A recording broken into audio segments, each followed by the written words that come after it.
Well, good morning. Isn't it? The first observation, I'm sure, is look at this gender balanced stage, right? The panelists, we never have two moderators. And yet Chris said, I think we should do this together. So this was conscious and it is deliberate. Because we're on different sides of the stage. But notice this is the best side of the stage. It's where everybody was, Chris. No, what Chris asked me to do to start things off this morning, to kind of give the big picture, because I think there is a valid question, and that is, why is the business record talking about this? Why does the business record care what's going on in your home and how you divide up your duties? Why is Lift Iowa addressing this? Business record likes to be a thought leader. So what we're really pleased is that since some of the discussions that started around work-life balance and female leadership, some of the work that Nexus and IWLC, others have done, the LEAP program through the Downtown Chamber, Elevate through West Des Moines, there are a lot of really wonderful discussions in our community that are taking place around increasing the role of females on leadership teams, in our political lives, and in our communities. What we want to do is to extend the conversation into something that I think is really important for 3 reasons. These are the 3 reasons why Business Record wants to get involved. Number 1, this is a business issue. Every year, CEOs are surveyed about the most important issues that keep them up at night. And for the last 3 years, the number 1 item was workforce. Being concerned whether or not they have the right number, the available workforce, and the best and most talented workforce in order to grow their companies. So this is a huge issue. When you consider that when women have children, only 3 out of 4 of those professional women go back to work. And only 40% of them return to full-time positions. Isn't that mind-boggling? This is a national average. And when you look at the total number of part-time jobs everywhere in the country, those 64% of those part-time jobs are held by women. And that's because when a lot of women do come back, they're looking for part-time jobs instead of full-time jobs. So it's a workforce issue. It's one of the most important economic development issues that our business community is facing. The second reason is that it is about tapping into female leadership beyond what we can do if we only talk about getting females in leadership role, if we don't address the number 1 reason why women aren't leaning in. So how many have read Sheryl Sandberg's book, Lean In? Assuming if you're in this audience, you're pretty pre-qualified, and I had a pretty good chance the fact that you have.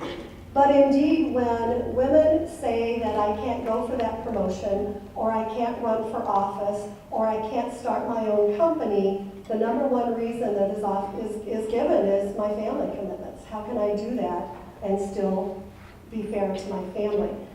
In fact, when you look at, these are the latest stats available from 2014, and compare your own lives with this, but women on average spend 129 minutes a day on average on what they call household chores, which includes childcare, everything around the home. Men spend 82 minutes per day on average. So women are carrying almost a 60% increase in those duties. So no wonder women are hesitating to lean in and move forward. So it's a female leadership issue that's holding us back at the root of a lot of those conversations. And the last reason is that, damn it, it's just the right thing to do. Right? It really is. This is an important conversation, and when we all, as some of the most engaged people in our community on this topic, by the virtue of you being here and prioritizing this event, when we see things, we need to say something, right? See something, say something. So when we see instances where men and fathers are portrayed as bumbling parents, we need to say something about that. Keep in mind, in Iowa, 3 out of 4 custody cases are awarded to mothers. Did you know that? Only 8% of custody is awarded to fathers. So when this is a human rights issue. This is true gender equality for women and for men as fathers. And it's an important topic and one that we should visit with. We're going to do one other thing before we start with our panel, and that is to show a couple of videos that I think will do a better job than I did in explaining some of the reasons that we're looking at this. Can we cue the first video? It'll be something that I think many of you will see as familiar. Kids are fed? Kids are fed, homework is done, baths are taken. I'm impressed. Looks like you've got everything under control. We got it all under control here. We're all good, right guys? Yeah, we're all good, yeah. Love you guys. Love you. Bye. Finally, a paint that's stain resistant and scrubbable. Introducing new Valspar Reserve. Now the colors you love. Stay the colors you love. Exclusively at Look. So we laugh at that, right? And this isn't the only one. I mean, there are lots of examples in media where commercials, where fathers are portrayed as these inept parents. And we laugh at that. We further that cause. Can you imagine what our reaction would be if somebody was running a commercial that showed a woman absolutely frozen and not knowing what to do in managing her company or managing her department or her work because her man is gone and she doesn't have anybody? We wouldn't laugh at that. We would scream sexism. Well, this is true gender equality. We need to call this out as well. Let's move on. That one made you laugh. This one might choke you up a bit. Second video. Nana, ये देखो, she, they, and होगा होगा mummy ये देखो. फिर दौड़ भगा दिया पापा ये भी क्या थी घर जाने की जगह हेलो या I'm just going to send you the email in 5 minutes yeah give me 5 minutes I'm not going to press मेरी छोटी सी गुड़िया कितनी बड़ी हो गई, घर घर खेलती थी, अब घर संभालती है, ऑफिस संभालती है. I am so proud and I am so sorry. Sorry कि ये सब तुम्हें अकेले करना पड़ता है. सॉरी कि जब तुम घर घर खेलती थी तो मैंने तुम्हें रोका नहीं. ये नहीं कहा कि ये सिर्फ तुम्हारा काम नहीं, तुम्हारे हस्बैंड का भी है. पर कहता भी कैसे है.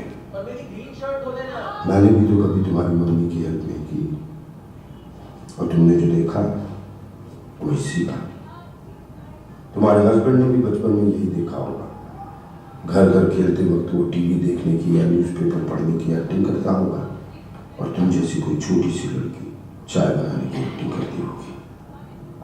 उसके डैड की तरफ से सॉरी, तुम्हारे डैड की तरफ से सॉरी, और हर उस डैड की तरफ से सॉरी जिसने कई कई सालों से एक गलत एग्जाम्पल सेट किया.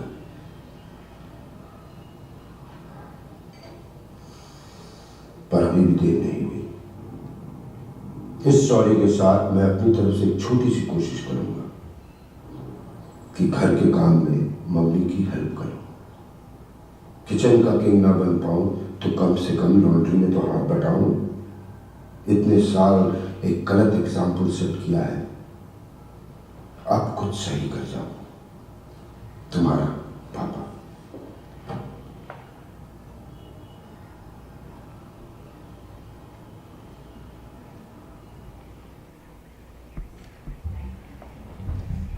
What a great reminder that this isn't an issue that's only U.S. based, right? It's something that women everywhere and fathers everywhere face. So we're going to turn things over to Chris to introduce our panelists and get started with the Q&A. All right, you can tell the mic is hot, so we'll see if it starts going off. I'll do my best. Then you want to flip yours off for a second? I think that'll help. All right.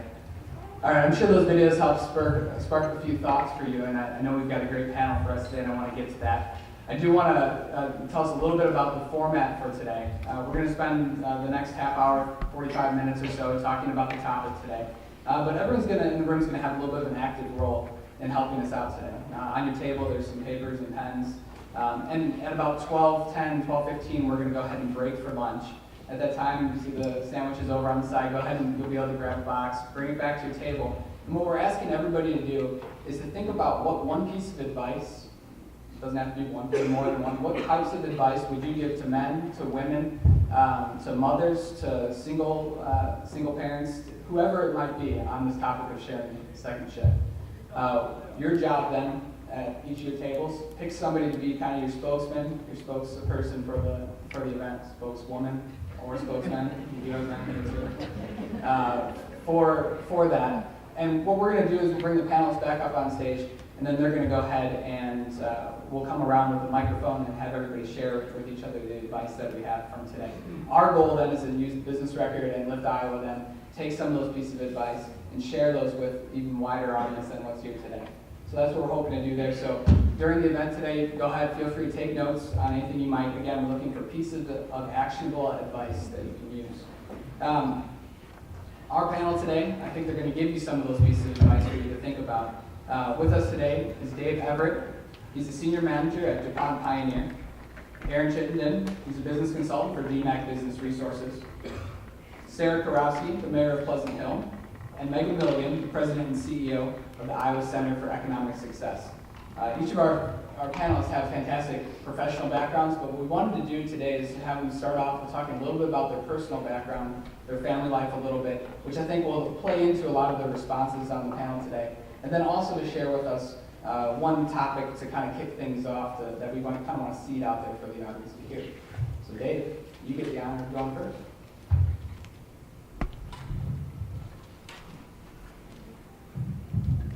Can you hear me okay?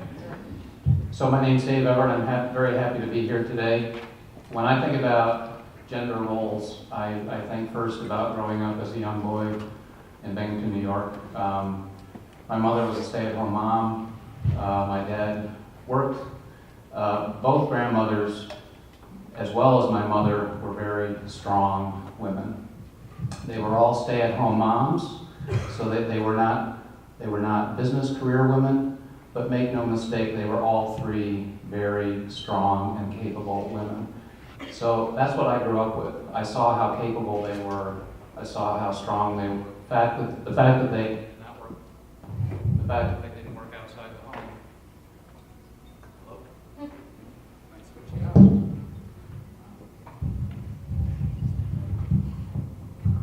Sorry about that. The fact that they didn't work outside the home was secondary. So time rolls on, and I end up marrying, surprise, another very strong woman, which I was used to. So my wife Nora and I have been married for over 30 years. We've got 2 grown children. I work at Dupont Pioneer. As Chris said, Nora works at Principal Financial Group. So all through the years, we've balanced everything out. And I would say, a little bit contrary to maybe what you described, Janette, I think we've shaped over the years, we've adjusted our home roles to fit our business roles and what was going on at that time. Not the other way around, but happy to be here today. And the only advice, if you're kind of inviting that, is the stereotyped roles are out there. My experience has been when stereotypes are held, they're almost always not maliciously held. And so they can be corrected and adjusted if you kind of stick to what's right for you. I guess I'll take this one. I'm here in Chittenden, and I grew up with set parents, where both parents worked. My mom was a 6th grade school teacher. I actually had her in school, so I didn't get away with anything. And my dad worked for Hawkeye Community College. And growing up, I saw both of them really splitting the duties, as well as my brothers and I had responsibilities every week that we were cleaning the house top to bottom. And I think partially growing up seeing my dad come home, and he was the primary chef of the family, still is to this day, helped inform my views on splitting those kind of household chores. Now, I am not the chef that he was, although I try. I contributed in other means, such as doing the dishes and the laundry and such. I married for 14 years now to a woman who is the director of the Downtown Moines Chamber of Commerce. A little bit of serendipity, fate for today. She's not here today because she's actually on her way to a conference for chamber executives where she may be accepting an award for the LEAP program that the Downtown Chamber created as the chamber event of the year. So I'm hoping about this time tomorrow we'll be hearing from her that she's holding a trophy. We have 2 children. We have a son who is 11, and we have a daughter who is 9 years old. And there's to talk about balance and 50-50, and over the long haul, it might be 50-50, it might approach 50-50, but at any given point in time, it never is going to be. It's going to be 100% me over the next couple of days. In June, I'm going to a conference myself. It's going to be 100% my wife at that time. I I think some of the advice that I would give is there are certain household chores, things around the house, taking care of the kids, that just need to be done. It doesn't really matter who does them, and so you just kind of work out together what's going to work. Thinking of my kids, they've gone to a lot of chamber ribbon cuttings. They just have. When they were younger, I used to, before I was with DMACC, work for the city of West Des Moines. My kids spent lots of Monday nights sitting in my cube watching videos while I was at a city council meeting. I distinctly remember speaking in front of the Board of Adjustment for the city of West Des Moines, and my children were in the back. They were probably 5 and 3 at the time, very loudly dumping crayons on top of the table while I'm presenting. When I got back, discovered they had actually drawn on the table. But that was I don't remember what my wife had going on at that time, but what we would do is look at, okay, when we have those unavoidable conflicts, which one of us has the one where it's more appropriate to have our kids there? Unfortunately for us now, they're a little older and they can be alone for a period of time. So I know both of you have younger children. It gets a little easier when it comes to that. So I grew up here in Des Moines on the south side, and my mother was a nurse who worked part-time for Mercy, and my father a mechanic. And just great public service leaders in my household, and I believe that's what led me to the role that I'm in today. However, I'm not only the mayor, I have a full-time job because, let's be honest, the mayor's role does not pay like a lot of people think it does. So I work at United Way. I'm the Tocqueville director. So not only do I have a full-time job and I volunteer as mayor for our city, but my husband and I have a 4-year-old son and a 3-year-old son. And hands down, could not fulfill the duties that I want to fulfill without him. And I believe that I was thrust into this sharing the second shift conversation before I even knew I was getting put in the middle of it. When I met my husband at Catholic youth camp my senior year of high school, we had to all sit in what was called our families on the very first day to be introduced to one another. And we had to go around the room and say our name, where we go to school, and what we want to be when we grow up. And it got around to Todd, and he said, "Hi, my name is Todd Kurovski. I go to Sadell. I'm not sure what I want to be when I grow up, but I'm really looking forward to being a dad." And I remember sitting there going, "Oh, who are you?" And reflecting back and sharing that with a lot of young women that I meet with, I really encourage them to understand what it means to pick a partner. It's so important. If you have great aspirations and want to do big things, check with that person. Are you going to be there? Are you going to be able to stay home from work when the daycare lady is unavailable? Are you going to be able to get groceries when I'm running a council meeting? As silly as those conversations sound, they are so important for the young people today to be having, and not just the stereotypical, where will the wedding be? So that's my advice, and I'm really looking forward to today. And thank you, all of you, for being here and for understanding the utmost importance of working through this issue. So I met my husband when we were both 28. We were both already deep in our careers. We met through work, so a lot of our early conversations were around our careers and our ambition and our goals and where we wanted to take things career-wise. Once we realized we were going to get married, we started talking about kids and what we were going to name them and all of those, what our wedding was going to be like, etc. We never had a conversation about who was going to stay home when we had kids or how we were going to adjust our schedules or anything. It was just, we're going to have 3 kids, we're going to name them boom, boom, boom, which we did, and we're, full speed ahead. So then fast forward, we have our first son about 1.5 years after our wedding, and we're both working and we're both rising up in our careers, and then 22 months later we have our second son, and suddenly we stopped and we looked at each other and we realized that a couple of promotions had happened for each of us. And when we started with our family, Mike brought the kids to daycare and I picked them up, and we had this system and it was black and white and it was super easy. But we started to realize as Mike's career grew and within each promotion, his home tasks started to go down. As I grew and each of my promotions happened, my job description at home stayed the same. Actually increased because we kept adding kids. And we still had never had a conversation about it. We had had conversations about, okay, who's the babysitter Friday night? Where are we going for dinner? Where are we going for daycare next year? Where are we going to school? You know, who's painting the house? All of those kind of conversations.